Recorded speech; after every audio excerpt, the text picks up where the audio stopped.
Hey, I'm Aiden. And I'm Stacey. And today we're going to be looking at small businesses in Australia. They're companies which employ less than 20 people. Did you know that out of all Australia there are 2.1 million companies and 96% of these are small businesses? We're talking about taxi drivers, fishermen, tradesmen, professionals, coffee shop owners. A huge engine room of commercial activity that actually keeps the country running. And did you know that most small businesses are family-owned businesses? Really? Yeah, really. And that those small businesses are the largest source of innovation in Australia and also provide jobs for 4.8 million people. Now let's have a snapshot and see how these small businesses are doing. I'm a builder and a small business owner. I work about 60 to 80 hours a week.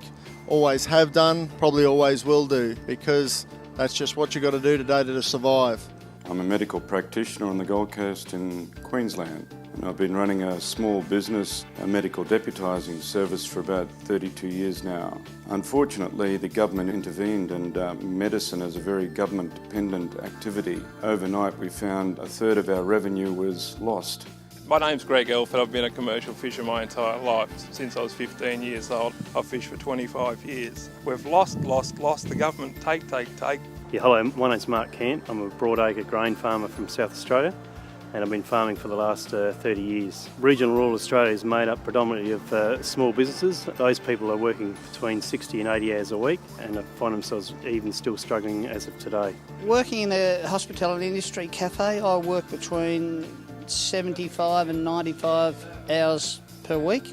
The governments need to look at penalty rates. We're in the service industry. We're the only country in the world that has penalty rates on these weekends, and it's really counterproductive. Hello, I'm Stuart Valentine. I'm a ship designer. I've started this company 37 years ago and I've run it successfully since then. I work 60 to 80 hours a week. Now that the system in Australia is geared against effort, I have never seen the country in such bad shape in 37 years. For the last 20 years, no government has provided the incentive or the encouragement to small businesses. They've just continually put additional burdens on a small business and cost. Australia needs the incentives for government to support both family business and small business going forward. Small business these days have got it so tough everywhere I go. All I hear is it's never been tougher, never been harder. We need help, we need less regulations, we need less taxes. It's just killing us. The thing that affects all small businesses is the regulations, the paperwork required for taxation, for business registration and the functioning of your business. Obviously, the most painful thing of all is the more successful you become, there's the imposition of the payroll tax that is just an absolute killer for everyone who's striving to improve their business and expand. It's almost the opposite, where we see governments proposing parental leave going forward. Particularly small business cannot afford additional burden costs. Small businesses across the nation are being punished by insidious disincentives such as payroll tax. How stupid and such a huge disincentive is payroll tax, and other imposts. At every corner there's imposts, rules, regulations, fees, and people telling us how we shouldn't, couldn't and wouldn't run a small business.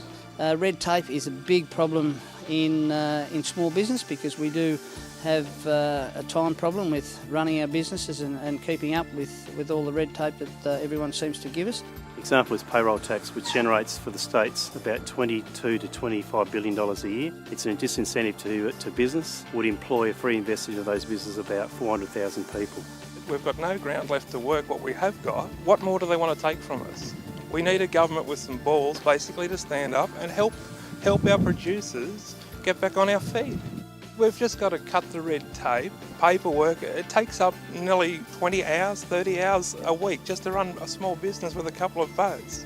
Small business is the engine room of Australia, and this is the only place that offers great scope for improved employment, improved training and innovation. So who are you going to vote for at the next election? A lot of talk about politics these days and which side you're on. Who'll be getting my vote is the government that truly help small business and stop trying to break our backs. There's a million of us across this country. We do count.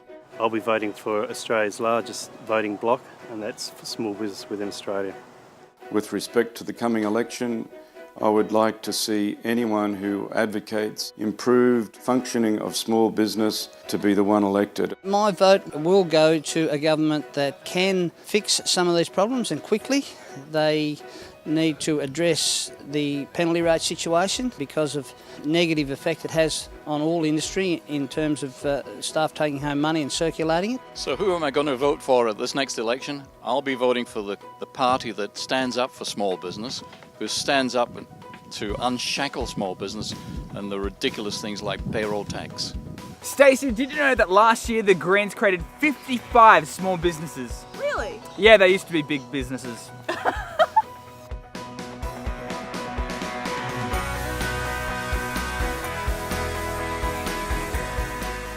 In summary, all small businesses in Australia have had it up to here with rules, regulations and fees. All we hear is the bleeding hearts of some bureaucrats that are going to be laid off, or some unions and both of those in their comfy 35 hours a week, struggling through 35 hours a week thinking they're heroes, when in actual fact the government should be paying more attention to small business. So in this coming election I would urge the 4.8 million people working in small businesses to vote for someone with spine that can actually rectify this and rectify it quickly.